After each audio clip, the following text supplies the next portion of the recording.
Labrador is home to some absolutely massive brook trout. And if you're a fan of brook trout, it is an absolute bucket list trip. And today, I'm here to show you my top 10 must-have flies for brook trout in Labrador. If you've been counting, you might be asking yourself, why are there 14 flies on the table instead of 10? Well, the reality is that Labrador brook trout are not that picky. So when you go to Labrador, not only are the fish absolutely massive, but generally speaking, at least compared to the brook trout we have here in Maine, Labrador trout are a little bit easier to catch. And if you go to one of the lodges that is far away and has a big enough watershed that there really isn't any pressure on those fish, it becomes even easier to catch them, which, let's face it, is one of the reasons we go to these faraway places to begin with. So I've put out 14 flies because these 10 flies are actually more like 10 types of flies, because while the exact patterns are the ones that I like, if you have something that's pretty similar, and let's face it, you probably have something that's almost the same fly in your trout box already. If you have something that's pretty similar, it's probably going to work. And you don't need to go out and buy a ton of new flies for that trip to Labrador. Before we continue, I wanted to let you know about Trident Travel, our new destination travel service where you'll get our expert planning and guidance at no additional cost. That means no credit card fees, no booking fees, and for a limited time, you'll even earn Trident rewards on your travel bookings. So for every trip you book, you'll be earning valuable points that you can use towards free tackle here at Trident. Recently, we've had some clients go on some absolutely fantastic trips like bone fishing in Belize, salmon fishing in British Columbia, and trout fishing in Iceland. So if you're thinking about taking a fly fishing trip, Trident Travel is the way to do it. We've got a ton of great destinations, excellent service, and even more destinations being added every month. Check us out at tridentflyfishing.com/travel. As you might expect, everybody's favorite thing to do is to dry fly fish to really big trout.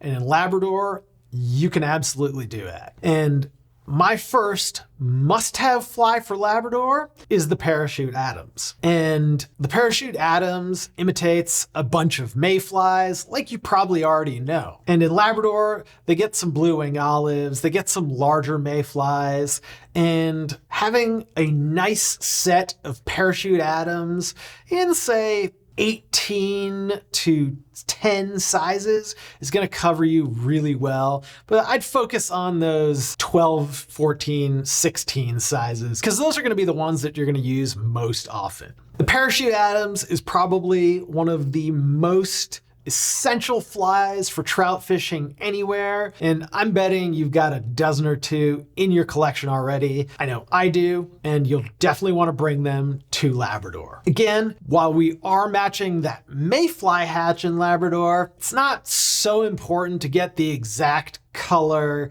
and size and shape right, because these fish, they're there to eat. Winter is long and they want to fatten up. Similarly, the other major hatch that you're going to see in Labrador is caddis flies. And while you can get away with a lot, you generally speaking cannot get away with fishing a small Parachute Adams when the fish are eating caddis. And I like to bring caddis in a tan color in sort of a 14 size. I'd probably bring 12, 14, and 16 just in case the fish do actually get picky, but they probably won't. Of course, the Elkhart caddis, being probably at least as famous of a fly as the Parachute Adams, is another one that you might not have to go out and buy for your trip to Labrador. So let's move on to some more interesting patterns and something that maybe you haven't already thought of. And we'll start with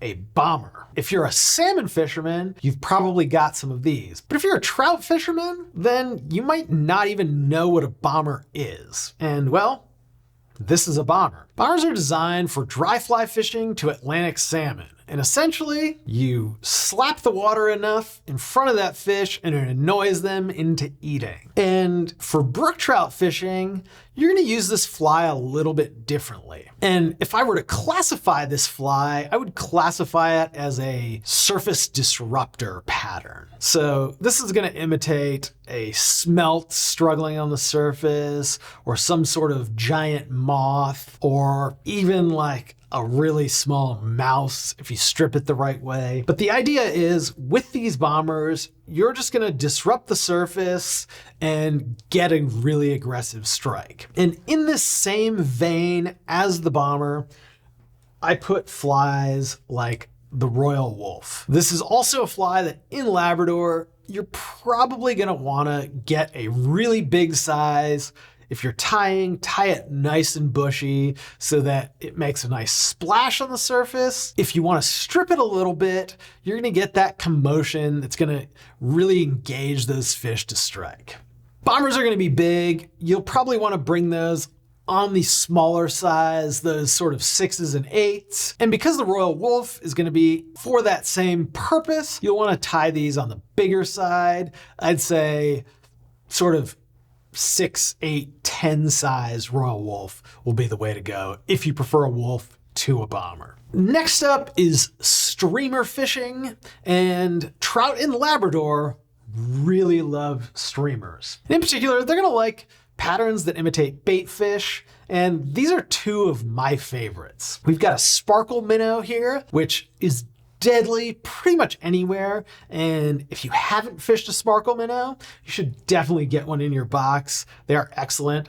I like to bring them in the bigger sizes. I believe this one here is a 4. Overall, this is a pattern that maybe those Labrador trout haven't really seen very often, and they're just gonna smash it. Similarly, Labrador being at a latitude similar to Alaska, I really like to bring Dolly Llamas. These are, again, a great attractor pattern.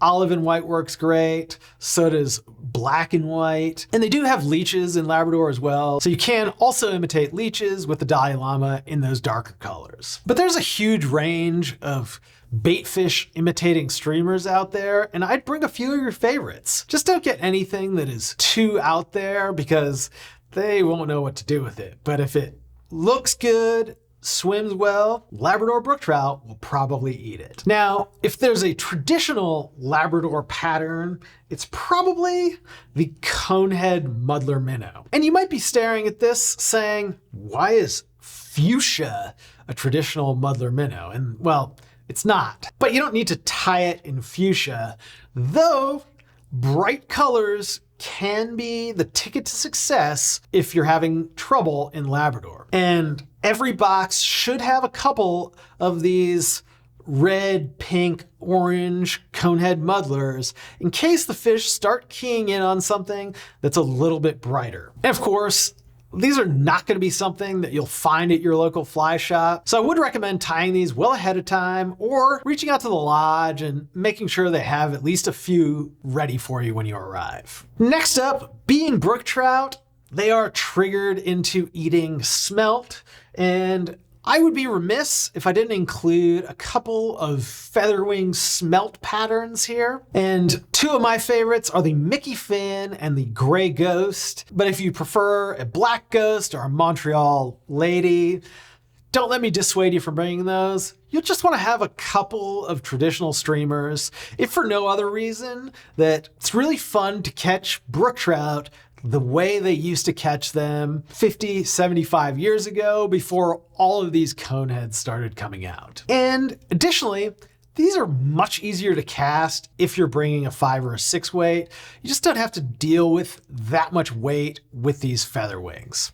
Of course, they get eaten too. And similarly, I don't think I ever go on any trout fishing adventure without bringing a woolly bugger. And my go-to variation for the woolly bugger is this jigged tungsten variety. I like how it swims. You're less likely to get snagged on the bottom, and you really only need this in a couple of colors. Black would be the absolute essential, but white is a nice addition if you want to fish this as more of a bait fish imitator as well. And of course, while you've been listening to me talk about how easy the fishing is in Labrador, sometimes it does get hard, and that means you might have to do a bit of nymphing, and it's always worthwhile to bring a couple of nymphs. And probably you've got a box of nymphs, and you should just bring that box, because pretty much anything that imitates mayflies and caddisflies should work pretty well for Labrador. Personally, I prefer the jigged varieties.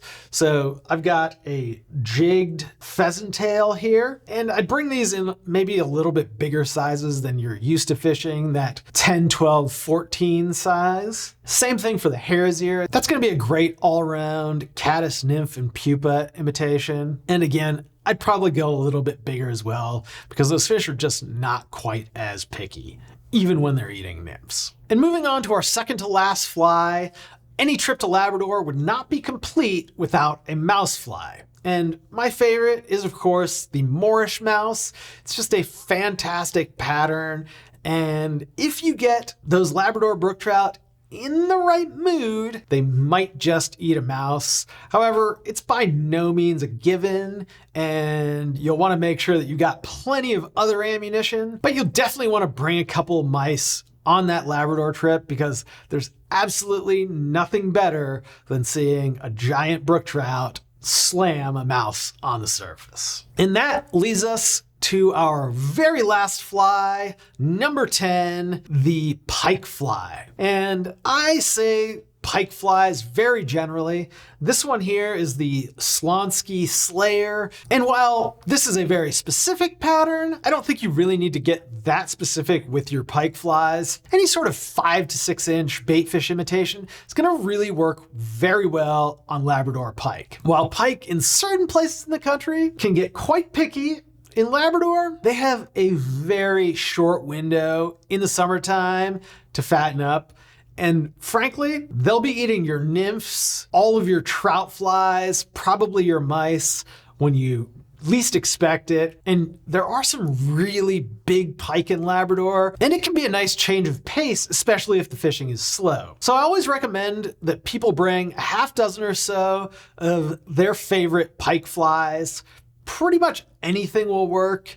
Again, just have those nice light and dark colored bait fish. Throw in some flash and you'll have a great time catching those hungry, huge Labrador pike. And that's it. Those are my 10 favorite types of flies that I think everyone needs to bring to Labrador. Let us know what your favorite flies are for Labrador by leaving us a comment in the box below, and also let us know if we've missed something. If you've been going to Labrador for years and you have an absolute must-take pattern, let everyone know.